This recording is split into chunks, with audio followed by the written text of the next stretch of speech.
do Sure. things, and then it It resolves. sounds weird. Yeah. I was Well, gonna yeah. come up there and Usually play it for you. the but- tension, I would have liked the tension is usually not a whole measure plus another entire note. Well, It's yeah, usually like usually. one or two little. What number was chords. that? 224. Are you marking it out? Gross, but he's X Too hard. Never say. hard, yeah. It's number two hard. Yeah. Yeah. We're gonna come back to It church and that is one will be all ripped hard. out of our handbooks. We Where just does your need book a go little from practice 223 on it. exactly to Yeah. 226? No, I thought Jimmy played it well. Oh, yeah. It is kind of a cool, pattern though. He is really good at It's reading. more of a Yeah? Did you teach him how to play piano? I know what Did he you means. teach him how to play piano? Certainly not. She helped. She showed him some tips on how to play the organ, Uh, but he started out teaching himself, and then had a teacher for a couple of years, oh, okay. and then went on to learn more himself. I passed on all of my piano playing skills to him, basically unused. I was gonna say in the first 4 weeks. Yeah, there was Yeah. a very, very brief period of time where I was better than him at piano. It was very brief, like a week. All right, Isaiah When he was 38. 9. So we ended on a high note in terms of Israel's history. Assyria's history, not so much, because their army was destroyed. Ultimately, Sennacherib, the king of Assyria, was killed by his own sons in his temple as he was worshiping the false gods. Interestingly, Hezekiah's response when threatened by Sennacherib was to worship his God, the true God, the God of Abraham, Isaac, and Jacob, our God. Isaiah 38. 38. And so in Isaiah chapter 38, it starts out, in those days, so make an assumption here. When it says in those days, Was the days of Hezekiah? okay, days of Hezekiah, Probably right about the time of this Let's see, Assyrian Isaiah rout. 38. okay, what did you say, Beth? Sure, probably in the days we were just talking about. Yeah, that would make a good logical assumption. But this is Isaiah. This is Isaiah, exactly. Because just to yourself, read verse 6 of chapter 38, because this is all about Hezekiah being told that he's going to die. I can't see. And verse 6 tells us, I will. Deliver Okay. thee out of the, and the city out of the hand of Assyria. So we clearly have gone back in time. so, Again. so Bible critics, of course, are going to take this as if they can't even keep this in order. Isaiah. But this is Isaiah. He's not doing a chronological history of the nation of Israel. He's doing a topical study. And chapter 38 and 39 are actually building right into chapter 40. He's laying a foundation. And so this is an event that actually took place prior to the siege, or actually the non-siege of the Assyrians. It never got to the point of being a siege because God struck them all dead. And so the events of chapter 36 and 37 probably, this took place a few months before that. So, we could, if you insisted on being chronological, you could, cut out chapters 38 and 39 and you could tape them in between chapter 35 and 36, but I don't recommend that. Because again, Isaiah had a purpose. He had a reason for doing this, and that's important to know. So he's laying a foundation for chapters 40 through the end of the book. How many chapters are there, Beth? 66. Yes, there are. If you remember nothing else of this study, Remember that. you will remember that. And so it starts out with, have you ever thought, if I just knew when I was going to die, I could plan ahead. No. Well, it I would would be like to handy. know. It would be handy in your finances to know how much money you have and how much you're gonna acquire and how long you have to make it last, you could divvy it up into even little chunks. I could take my entire fortune and waste it in like 3 days. And Well, you could, it'd if be you gone, had 3 but- days but- left to live, you might as well. And leave nothing for my wife. Yeah, no. But that's what happens for Hezekiah. So let's read verse 1. And it came to pass when King Hezekiah, oops, that made no sense. Let me flip back to chapter 38. In those days, that's much better. In those days was Hezekiah sick unto death. And Isaiah the prophet, the son of Amos. So this tells us something right there. Just that phrase. Isaiah the prophet, the son of Amos. Now, if this were just a chronological continuation, in the last 2 chapters, he's already been introduced. Isaiah the prophet, the son of Amos. Why introduce him again? This is a new section. Very possibly was written at a different time. It's highly unlikely that Isaiah sat down. He could have. I mean, God could have done this in one session, but it's highly unlikely. And so just a reminder who this is. Isaiah the prophet, the son of Amos, came unto him and said unto him, Thus saith the Lord, set thine house in order. That's what you were talking about. Set thine house in order, for thou shalt die and not live. And so he didn't give him a specific deadline, but he's going to die. He's going to die soon. Soon enough that you need to set your house in order. You need to call the family in. I mean, it's close. And so what was Hezekiah's response? Well, I already gave you the plot spoiler this morning. His immediate response was to turn his face toward the wall. Now, that seems a little odd. In all the years that I've been a Christian and I've prayed, I've never turned my face to the wall to pray. Why do you think? He has somebody watching him. I mean, the people are watching him. Okay. And in those days, the seating in a typical room was around the outside of the walls. That was where the seating was. My grandmother, my dad's mom, I've told you about her house before.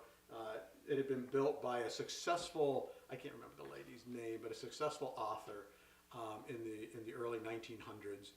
And it was a weird house. When my grandparents bought it,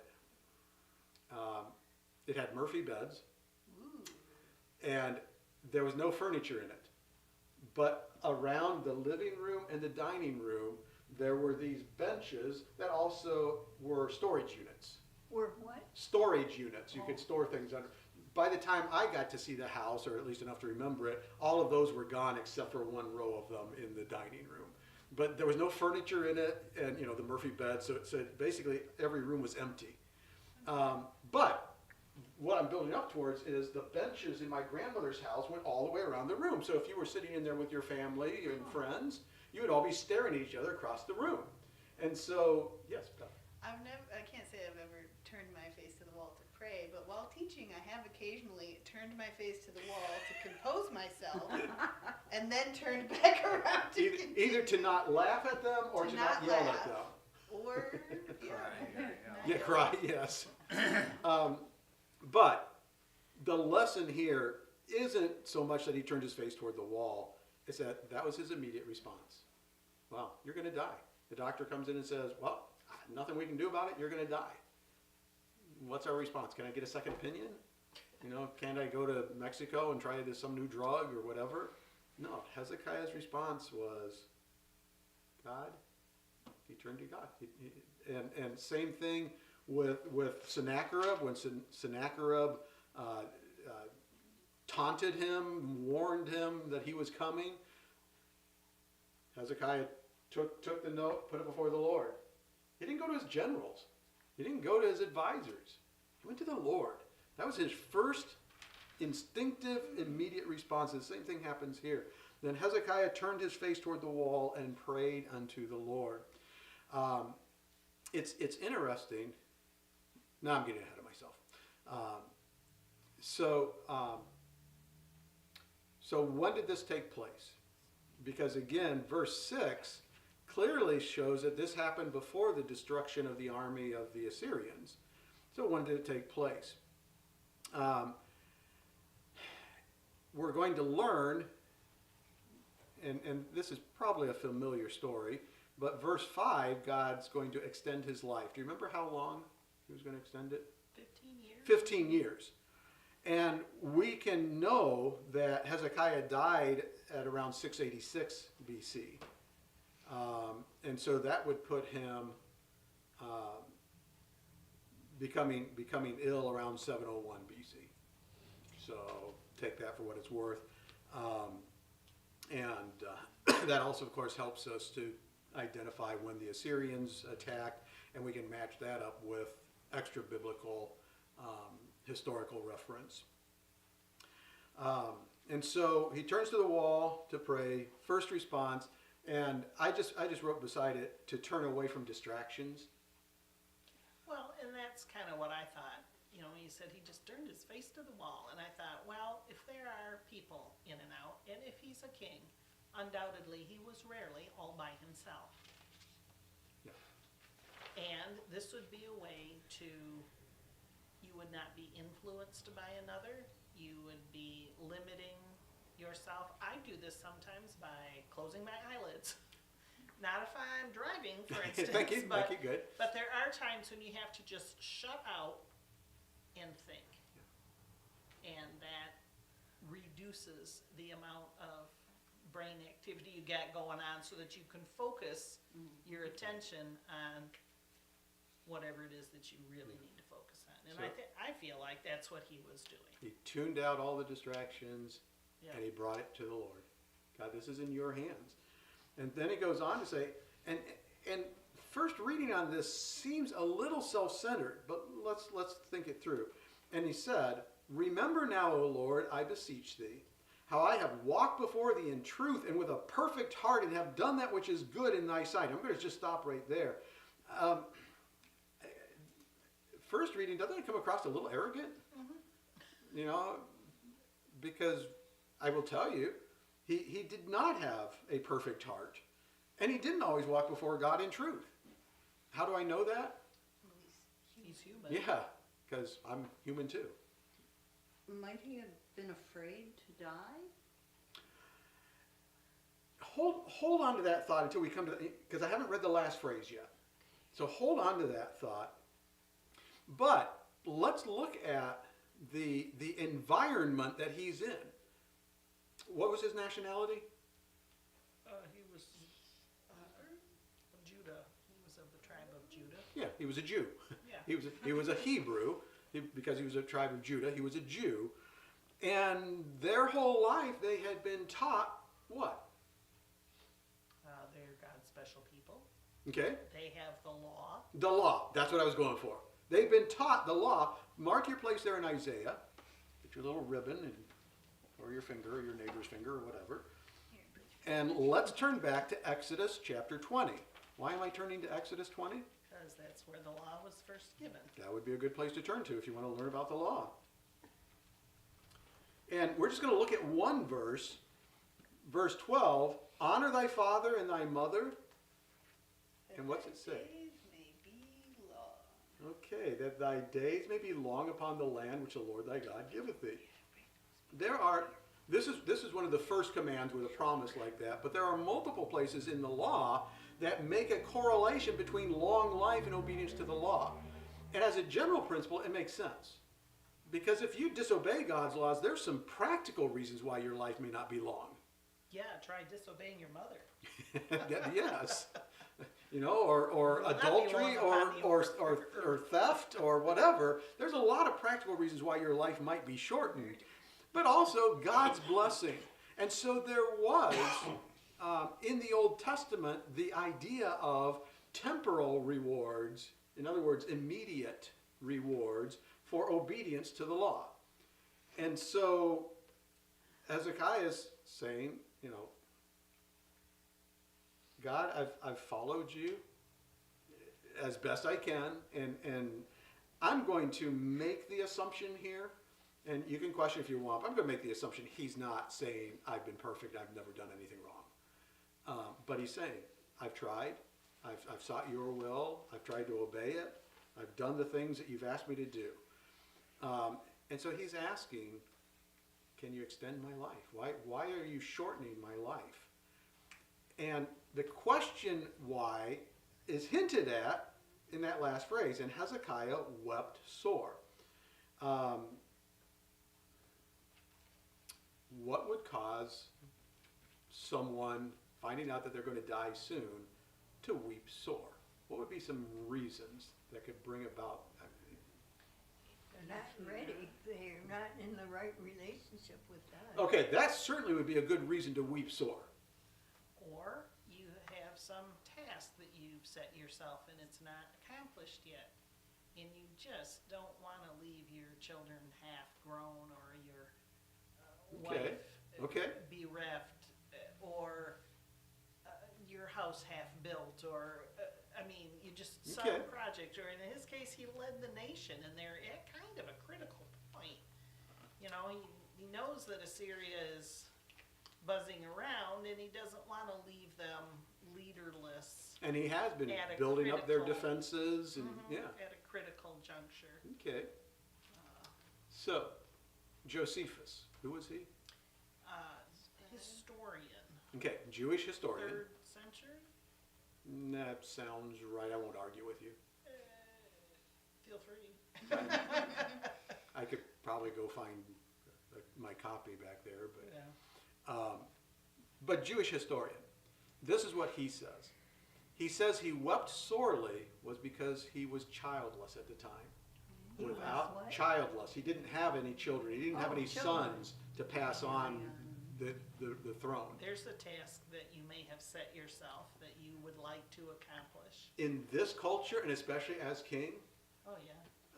that's a huge, huge thing. I mean, today's world, there's a lot of people who make the decision we're not going to have children for whatever reason. Some good, some bad, some selfish, some they're whatever. But Josephus said, now is Josephus inspired? No. He might have felt inspired, but he wasn't.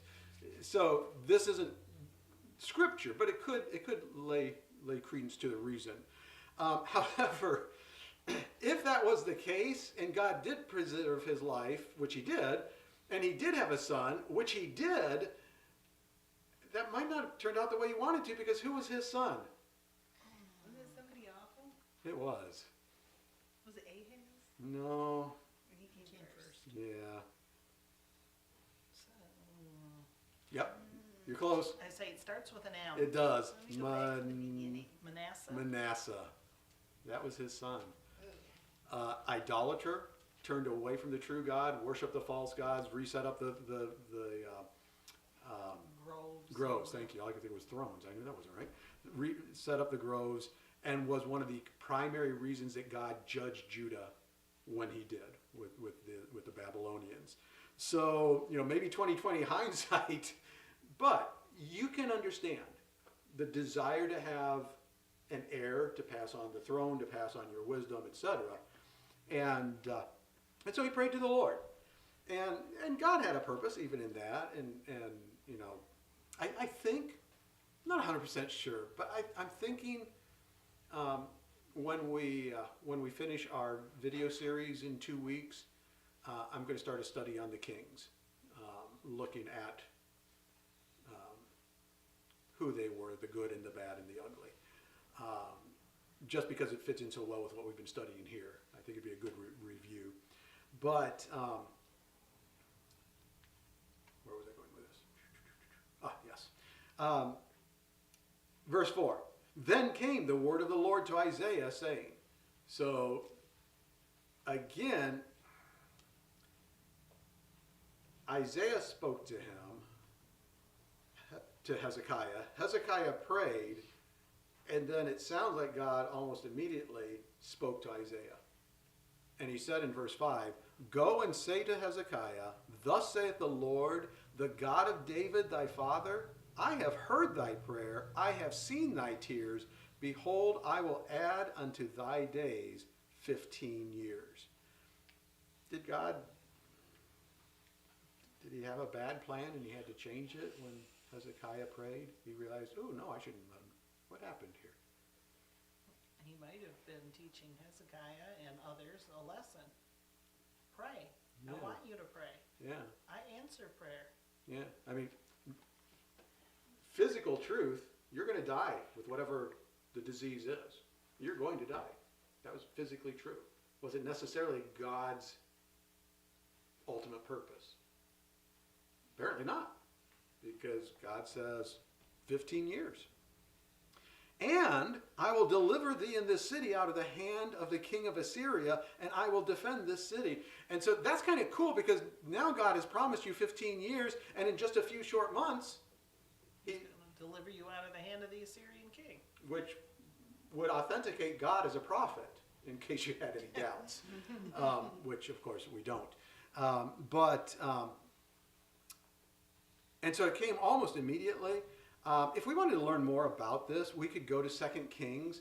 And in 2 Kings chapter 20, the same account. And a lot of it is almost identical, with a few exceptions and a few additions and a couple of changes in order. But it's almost like they copied each other. Do you remember talking about this a little bit? Which came first, the chicken or the egg? Which came first, 2 Kings or Isaiah? We don't know. There's a possibility that Isaiah recorded both. But anyway, 2 Kings chapter 20. Explain why they're so similar. That would explain a lot. In those days was Hezekiah sick unto death. That sounds pretty familiar. And the prophet of Isaiah, the son of Amos, came to him and said unto him, Thus saith the Lord. If I were to make a guess, wild guess, I'd say Isaiah came first. And then 2 Kings is a compiling of the historical record. And they went back to the record written when this happened. But did they cite their sources? All the Well- footnotes are in Hebrew. I can't read them. Yeah. Sourced, it says something in Your Hebrew AP. that means something like chat GP something. Yeah, okay. And so, again, it's a very similar thing. But if we go to verse 4, we learn something new about this part. And it came to pass, afore Isaiah was gone out into the middle court, that the word of the Lord came to him, saying. So this was almost This immediately. was really right away. Yeah. Hezekiah prayed. Isaiah's on his way out, and suddenly, wow, then the Lord stopped him. And he turns around and he goes back in. So a very immediate response. Does God always answer that quickly? No. Because sometimes his timing has different purposes. All right, so back to Isaiah. And then verse 7. And this shall be a sign unto thee from the Lord, that the Lord will do this thing that he hath spoken. Behold, I will bring again the shadow of the degrees which is gone down in the sundial of Ahaz 10 degrees backward. So the sun returned 10 degrees, by which degrees it was gone down. Okay, so I'm going to prove that I'm going to do what I said, because I'm going to make the sundial go backwards. By the way, I skipped over something fairly important. Let's go back for just a moment. In verse 5, go and say to Hezekiah, Thus saith the Lord, the God of David thy father, I have heard thy prayer. Why did he make that identification? I'm the God of David, your father. Now, not directly father, but patriarchal head of the royal family. Why do you think he might have done that? He wanted to be respected as a genuine God, if he says he's the God of. Okay, so he identified with someone that the Jews would identify as David, a man, After God's God's own heart. own heart. after God's own heart. So yeah, what other reasons could you maybe think of? Maybe so that when it happened, that would authenticate him and also God. Okay, And he's emphasizing maybe his place in the line of kings, of kingship. okay. In 2 Samuel, you can turn there if you'd like. 2 Samuel chapter 7, Nathan is speaking with King David, and he's talking about his palace compared to the tabernacle, because the tabernacle at this time is hundreds of years old. Even if it's been rebuilt, possibly even has solid walls, it's still not much of a place. It's probably a little run down and so on. And so he's thinking, can't we build a house of the Lord? But I want to jump ahead to verse 12. So this is 2 Samuel 7, verse 12. And when thy days be fulfilled, and thou shalt sleep with thy fathers, I will set up thy seed after thee, which shall proceed out of thy bowels, and I will establish his kingdom. He shall build an house for my name, and I will establish the throne of his kingdom forever. I will be his father, he shall be my son, and so on.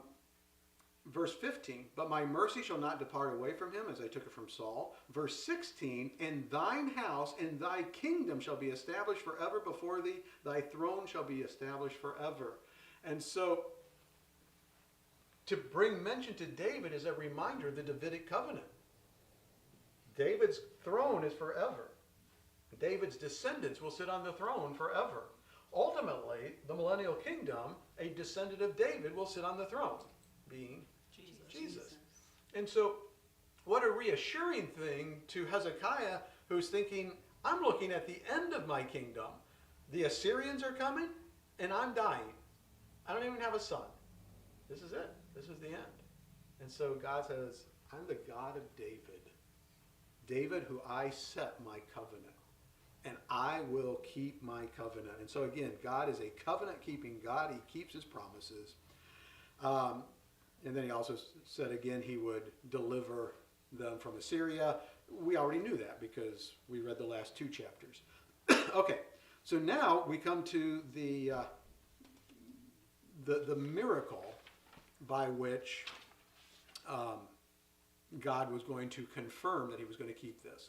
So there was going to be a short-term answer. The Assyrians were going to be destroyed. There was going to be a longer-term answer in 15 years. Hezekiah will still be alive, about to die, but still alive. But this was something that could happen immediately. So, the stairway of Ahaz. Now, what is that? Well, people conjecture that probably this was an external staircase at the palace that led to the upper room. Now, in Ahaz's day, well, let's go back there. 2 Kings 23.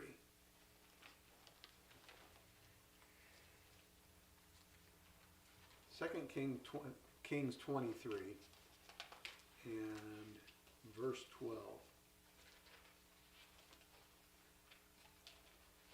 And the altars that were on the top of the upper chamber of Ahaz, which the kings of Judah had made, and the altars which Manasseh had made in the 2 courts of the house of the Lord, did the king beat down and break them down from thence and cast the dust of them into the brook Kidron. So Ahaz apparently had made altars at the top of the palace to who? Well, not God. Yeah, not to God. And so the conjecture is that this was a staircase that may have gone up to where they worship the false gods, that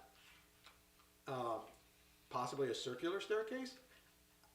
Probably not, just because of the architecture of that time, but maybe one that as the sun moved, the shadow would go up the steps or down the steps. Maybe intentionally, maybe not. There are some people, one person thinks it was an obelisk that was on a stepped base and worked like a sundial. Is it kind of like the Mayan temple, where the sun hits it? Possibly It's so, like a yeah, snake. that type of thing. And could have been for similar purposes, maybe the worship of the sun god or something. I don't know. But apparently it was one that Hezekiah, even on his sickbed, because he's dying, could see. And so imagine you've been told you only have a short time to live, and you can watch the shadow go up step by step by step by step, like tick, tick, tick. And then suddenly, what happened? I will bring again the shadow of the degrees which has gone down in the sundial of Ahaz 10 degrees backwards. So the sun returned 10 degrees by which degrees it was gone down. Wow. How did that happen? I don't know. Good answer. I mean, we do know. Well, God made it. Yeah, exactly. How did he do it practically? I don't know. It's a lot harder to set the sundial back than it is to set your clock back. Yeah. I can make an analog clock go backwards. Yeah. Okay, I don't think I can make a sundial. these are the ways that some people have tried to rationalize this and turn it into a non-miracle. It just happened to happen at this exact time. Yes. So The retrogression of the shadow may have been affected by refraction. A cloud denser than the air interposing between the gnomon and dial would cause the phenomenon, which does not take, oh, and it goes on to say, which does not take from the miracle. Okay. It's not miraculous, but other than that, it was completely a miracle. Now again, could God have used refraction? Yes, he created refraction, so he could have used it. How about this one? Bosanquet, I don't know who he is, but makes the 14th year of Hezekiah to be 689 BC, the known year of a Eclipse? solar eclipse, to which he ascribes the recession of the shadow. You want to know something? I don't care. God could use his creation because he created it. It's his.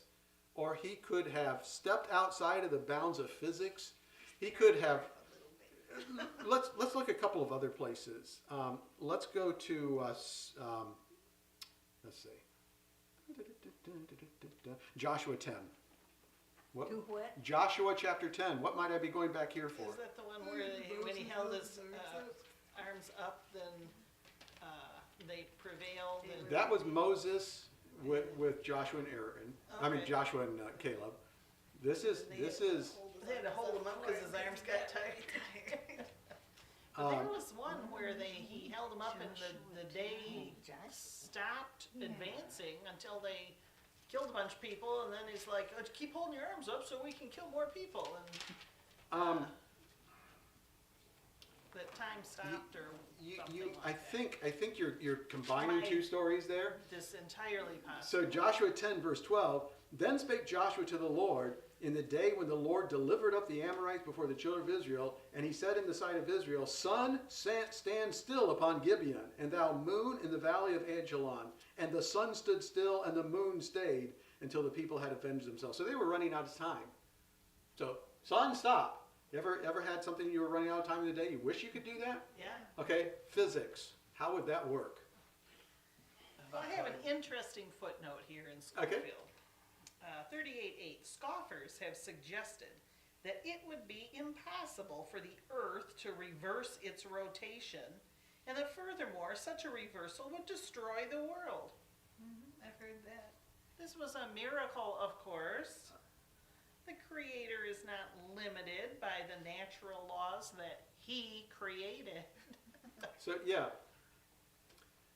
I've heard scientifically, if you stopped the world, that then we would have a windstorm of Oh, biblical proportions as the atmosphere continued spinning it would be at dreadful. the same rate. It would be And then it dreadful. would also Just heat the up. inertia. Yeah. It might be enough to make the atmosphere fly off the world. I mean, it's like being in a car accident. You're sitting in the car, everything's fine. Boom. You hit something, the car stops, and you keep going. So if the world, Yeah. the world just stopped, whap! And keep for going. us to think that we could accomplish that, it would be ridiculous. Ridiculous. Okay, Tom, I read in, I think it was a Car and Driver magazine, where somebody did the math that if you took every single car in the world, lined them up in a line, and they all accelerated at the same time, you could change the rotation of the Earth like by 0.001 miles an hour or something like that. But of course, as soon as everybody stepped on the brake, it would reverse whatever change you made. So what arrogance, that we think we could do something like that. I'm pretty sure when Superman flew around and And around he the flew world around in it a backwards. and Yeah. he Yes, going Baptized backwards. back. Yes, which Yeah. also works for Star Trek when they Yeah. traveled back to 1984 or No, whatever. that was like a slingshot effect around the sun. Yeah, but by going the opposite direction, it does time the other way, which never. Yeah. Okay, anyway, but yeah, the God who spoke this into creation, bang, it's here. You think that he can't say physics stop for just a moment? Yeah. Yeah, of course he could. Did he do it that way? I don't know. And I don't have to know. With Hezekiah, was it a refraction? Was it a solar flare? I mean, not solar flare, a solar eclipse. By the way, next year, when's the I think it's like April 8th or something. complete solar eclipse? And one of the best viewing places is down in Indiana, so we may drop in on my dad's. I may drop in on your day. Yeah. we're going to camp. We'll in bring the our church front down there. Yeah. Their church has a lot of property. You just camp on the church property. Don't mind me. Hello, yes. But the simple reality is, God did it. He said he would do it. This was his proof that he was going to extend the life of Hezekiah, that he was going to destroy the Assyrians. The Assyrians were destroyed, and the life of Hezekiah was extended. And so, how did he do it? It doesn't matter. By a miracle, that's how. Yeah, exactly. By the way, this is one of the first references to a sundial, and the idea of hours doesn't occur until Daniel. It's the first reference to that. We're so time conscious, seconds and minutes and hours. No. Yeah, they didn't have time before somebody invented a sundial. Just like gravity too. Yeah, just like Sir Isaac Newton invented Other gravity. than Before Genesis that, they 1 didn't care. may differ a little bit. I mean, No. okay. They didn't have time, obviously. So, where are we? Verse 9. The writings of Hezekiah, king of Judah, when he had been sick and was recovered of his sickness. So now we're switching from the historical account and the words of the Lord speaking through Isaiah to these are the words of Hezekiah. Verse 9. I said in the cutting off of my days, I shall go to the gates of the grave. I am deprived of the residue of my years. He was shortchanged. He was a young man. I don't know how young. We could figure it out probably, but I should live longer. I was deprived of it. I said, I shall not see the Lord, even the Lord in the land of the living. I shall behold man no more with the inhabitants of the world. Now, clearly he had some incomplete ideas of eschatology. What's eschatology? Study of the end times. Yeah, end times, future events. He had an incomplete understanding. Guess what? So do we. But he's not making a misstatement here. It's that he's no longer going to see the Lord in this earth, in this life. And he's not going to see people. He's not going to have the opportunity to interact with people anymore. And instead, he's going to be going to the gates of the grave, to Sheol. Verse 11, I said I shall not see the Lord, even the Lord in the land of the living. I already read that one. I shall behold man no more with the inhabitants of the world. Mine age is departed and is removed from me as a shepherd's tent. What's that mean? Well, whisk, away it goes. Nomads. Yeah. A nomadic people. Sure. How quickly did it take them to tear down camp and move on? And not very long. Once you know what you got to do, you just do it. Yeah. By the end of And your I'm thinking a shepherd might even have an even more simple shelter. He might have his cloak could be. and his staff holding it up. You just get up and you pick it up and ta-da, there you go. In your Western adventure, did you get better at setting up and tearing down the tent? Probably not. What did he say? I asked if Jimmy and Matthew got better setting up their tent and tearing it down by the end of their trip. And the answer was? Probably not. But nonetheless, it comes quick. I have cut off like a weaver my life. He will cut me off with pining sickness. From day even to night wilt thou make an end of me. So from day even to night you'll make an end of me. It's like you wake up in the morning, this is a great day. And by night, You're dead.